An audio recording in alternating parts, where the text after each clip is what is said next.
Kalau kita ketahui isu Tanah Rizab Melayu ni dah berlarutan berpuluh-puluh tahun. Jadi kita dah ketengahkan berpuluh-puluh tahun juga. Tapi akhir-akhir ini selepas simposium bersama dengan Tuanku Nazrin daripada Perak, kalau ingat ya, dalam 6-7 tahun dahulu, masih lagi perkara ini, isu ini tidak dapat penyelesaian dia. Kita dah bangkitkan banyak kali dan dia semakin parah, ya, it's getting worse and worse. Tak ada menampakkan petunjuk langsung daripada kerajaan yang kerajaan membuat sesuatu untuk menyelesaikan isu pelupusan tanah-tanah Rizab Melayu ini, bukan sahaja di wilayah Persekutuan, malah di seluruh Semenanjung Tanah Melayu. Kalau kita lihat di seluruh Semenanjung Tanah Melayu ini, keluasan tanah adalah dalam 13 juta hektar, ya. Dan setengah itu adalah tanah Rizab Melayu. Supposedly lah, yang dikatakan oleh raja-raja, ya, wasiat raja-raja mengatakan setengah itu kita punya, khas untuk perbumi Melayu. Tapi apa yang terjadi, satu kementerian pun tak ada untuk mengendalikan satu portfolio yang amat besar. Setengah negara Semenanjung Tanah Melayu ini, ya, 50% darinya adalah tanah Rizab Melayu, and yet tak ada kementerian, tak ada siapa-siapa yang handle portfolio ini, ya. Jadi kita mengharapkan apabila kita buat sesuatu, kerajaan tolonglah ambil perhatian, ambil tahu, ambil peduli. Tapi bukan dia buat itu, tapi yang mereka lakukan hari ini lagi menindas orang Melayu. Kalau kita tengok baru-baru ini di kampung di Ceras, ya, di Setapak Jaya, di Gombak 2, di Pahang, sepanjang-panjang jajaran ECRL, semua lunggah je tanah Rizab Melayu. Kemana pergi kepala otaknya? Pemimpin-pemimpin Melayu ni, ya, berfikir ke tidak? Kita memang tak harapkan sangat parti-parti bangsa asing, tapi apa UMNO buat, ya, untuk membela nasib-nasib orang yang telah menduduki tanah-tanah tu berpuluh-puluh ataupun beratus-ratus tahun, terutama sekali orang-orang asli, ya, sepanjang di Gombak tu sampailah ke Pahang. Apa UMNO buat? Ada tak dia beri suara? Ada tak dia menyuarakan sesuatu kepada kerajaan supaya jangan usik tanah-tanah Rizab Melayu tu? Kalau kita lihat di wilayah Persekutuan ini sahaja, ya, apabila kerajaan British, bukan kerajaan British, kita panggil British Melaya lah ketika itu, pada tahun 50-an, merampas tanah-tanah Rizab Melayu di Bukit Bintang, di Jalan Ampang, di kawasan wilayah dalam segitiga ini, kerana tidak membayar cukai tanah. Cukai tanah tu bukan mahal sangat, ya. Ada yang RM1, ada yang RM2. Apa yang nak rampas sampai nak rampas tanah tu, berjumlah lebih kurang dalam 750 hektar, ya. Mudah-mudah aja ambil macam tu. Kita ni tanah kita, tanah Melayu pada waktu itu masa British datang, dia baru je datang. Kenapa dia pula jadi macam tuan? Ya. Kita kehilangan ke Jalan Nimbi. Jalan Nimbi tu cucu dia datang jumpa saya bawa grant original. Jalan Nimbi tu, atuk dia punya. Atuk dia berpesan sebelum meninggal, Jalan Nimbi tu dia tak tahu apa jadi pada Jalan Nimbi tu. Jadi kita nak minta kerajaan wilayah ni, ya, Kementerian Wilayah buka strong room tu, tengok apa yang terjadi sebenarnya kat Jalan Nimbi tu, Jalan Bukit Bintang. Nak tengok. Dan juga ahli keluarga Nahkoda, ya, Jud datang jumpa saya, tunjuk geran-geran atuk dia beratus-ratus hektar di Kuala Lumpur ni. Habis dia tak tahu kat mana pergi tanah tu. Jadi kita nak tahu macam mana caranya wilayah ataupun dahulunya negeri Selangor, macam mana dia memajak tanah itu tanpa kebenaran ke, dengan kebenaran ke, macam mana? Sebab saya tengok macam jalan Keraman, jalan apa itu masih lagi di bawah pajakan, ya, selama 75 tahun. Ada yang dah nak habis, tak tahulah kalau ada yang nak diperbarui kembali. Elok kita buka, minta sangat Kementerian Wilayah buka balik strong room. Orang-orang yang nak tahu tanah dia dekat mana ni, tolong beritahu sikit macam mana cara dia melepaskan kepada bangsa asing, ya. Tanah di Pecala tu, ya, Sungai Pecala tu, dia ada 750 hektar kat sana, ya. Di daerah Gombak dalam 4000 hektar tanah Rizab Melayu bersama dengan orang asli punya. Kita nak tahu, nak buka balik berapa tinggal baki dia tu, kita nak tahu berapa tinggal baki dia tu. Yang wilayah kita dah tahu dah, yang last kali tu yang TLDM tu, ya. Kenapa diberi macam tu saja? Bukan kita nakkan yang kerajaan tukar ganti balik tanah tu, tapi tidak sama dengan sama sifat nilai dia, kita tak akan dapat. Kita tak akan dapat sama sifat nilai tanah yang telah dijual, digadai ataupun dia dipajakkan. tak ada ke hati perut kerajaan hari ini, ya, apabila kita menyuarakan kita sebagai pemudah cara kepada kerajaan, kita membantu kerajaan tanpa diberi apa-apa imbuhan ke, duit ke, nak pergi round-round ni semua pakai duit. Nak cek tanah-tanah setiap satu negeri ni semua pakai duit. Bukan dapat free-free. Duit minyak, kita punya tenaga lagi tak ada siapa pun bayar. Tapi kita sebagai pemudah cara kepada kerajaan, ambil tahulah sikit. Ya. Prihatinlah sikit. Ambil peduli sikit. Bukan banyak nak minta banyak, minta sikit. Apabila pendatang Cina datang ke sini di waktu zaman komunis, mereka dapat mudah seorang tak tahu berapa ekar, sekurang-kurangnya seorang terdapat 2-3 ekar tanah. Ini tak termasuk dalam kampung baru Cina, ya. Kampung baru Cina itu ada a few yang telah dijadikan sebagai mixed development.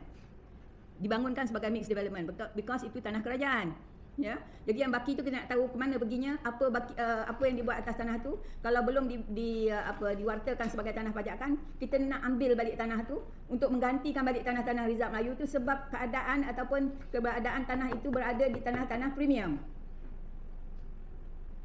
Siapa yang ambil tahu hal ni, ya? Saya bercakap ni dah berbelas tahun lah. Ada juga NGO-NGO yang ambil fakta-fakta daripada saya. Saya amat gembira, saya berterima kasih kerana dibesar-besarkan hal ini, ya. Hal ini amat mustahak sekali. Because kalau tak ada tanah, macam mana you nak merintah? Tengok apa jadi pada Gaza ni. Ada tak UMNO bersuara pasal Gaza, nak bantu Gaza? Israel nak ambil tanah tu sebab dia nak merintah seluruh negara tu. Kita ni ingat tak apa yang akan jadi pada negara kita ni kalau kita tak ada tanah? Saya pergi ke setiap negeri, dia kata tak ada tanah lagi nak ganti tanah Rizal Melayu. Kita tak susah hati ke bila dengar macam tu. Dia kata dah tak ada tanah nak ganti. Yang diganti hanya berapa sekarang ni? Lebih kurang katalah dalam 20 lebih peratus. Dia kata 30%. According to the AG, hari ni dia kata 32% tanah Rizal Melayu. Tapi saya tidak percaya, sebabnya kemungkinan tanah itu di dalam Tasik, di Gunung Ganang itu tak kira. Sebabnya di dalam warta raja-raja tu, wasiat raja-raja, 50% itu tidak termasuk Gunung Ganang, Tasik, sungai semua tak masuk. Ini yang kita nak ketengahkan. So apa yang media boleh buat? Saya nak tanya, siapa yang ada kat depan ni, apa media boleh buat nak bantu kita ni? Sebab kerajaan tak boleh bantu, orang UMNO lagi lah tak boleh bantu, tak boleh harap langsung. Dah bagi macam-macam nota dah pada mereka. Saya map ni saya boleh lancar by heart lah, tak payah tengok lagi dah. Berapa tanah Melayu tu, tanah Rizal Melayu tu kat mana, saya tak payah tengok lagi dah. Dah lancar dah kat mana semua. So apa kita nak buat sekarang ni? Macam mana kita nak memberontak? Saya terpaksa guna perkataan memberontak sebab kita nak dapatkan hak kita balik. Ada tak siapa-siapa yang boleh membantu selain daripada NGO? Macam mana kita nak ketengahkan ni? Macam mana kita nak sue kerajaan atas dasar mereka yang menindas bangsa perbumi Melayu, atas dasar mereka mengenepikan suara yang telah berlanjutan berpuluh tahun tentang tanah yang hak mereka ini telah diambil. Macam mana kita nak saman kerajaan?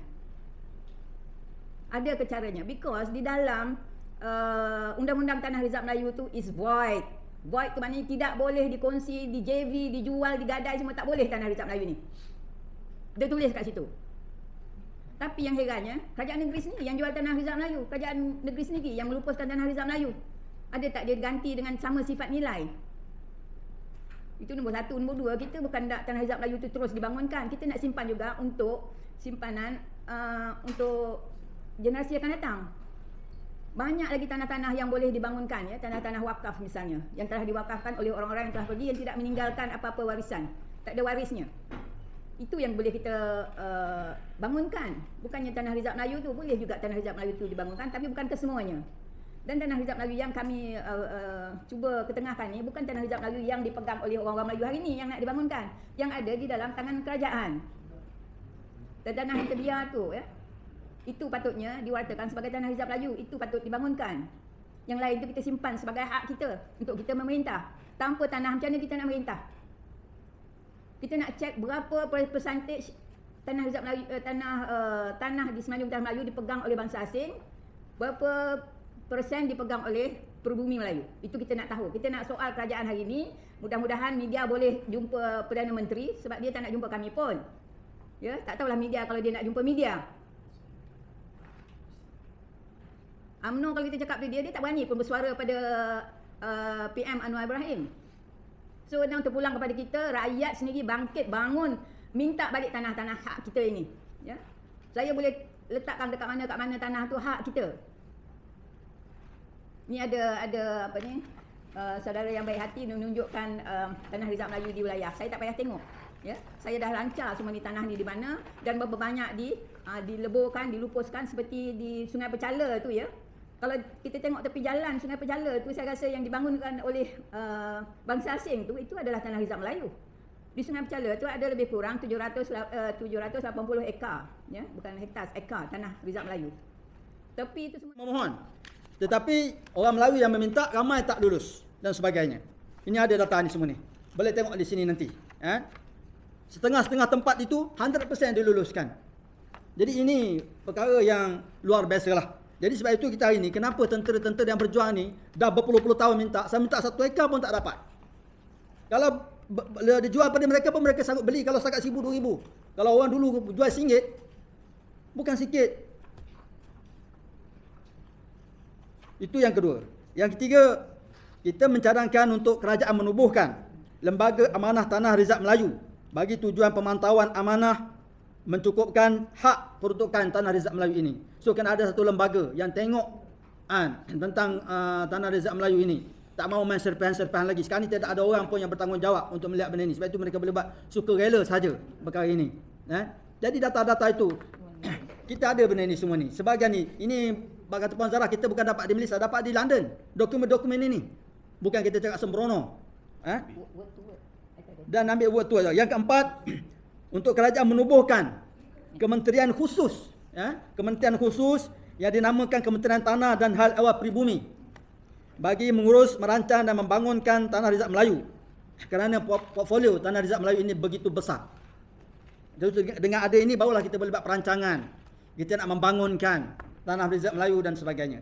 Jadi ini perkara-perkara ini kita menyuruhlah kepada kerajaan, pemimpin-pemimpin politik daripada UMNO dalam kerajaan, daripada pihak pembangkang PAS ataupun Bersatu dan sebagainya. PKR ni tak apalah, dia bukan Melayu sangat. Ni orang Melayu, pemimpin Melayu. Tolong ambil perhatian apa yang kita katakan, cadangan-cadangan yang kita buat ini. Kalau tak apa maklumat, datang jumpa pihak kami. Kami boleh bagi maklumat. Dan kita minta macam saya katakan tadi, insya-Allah kita akan lancarkan dalam masa terdekat ini, Puan Tara. Satu gerakan besar-besaran. Saya nak panggil semua NGO, beribu, 3,000 NGO pun.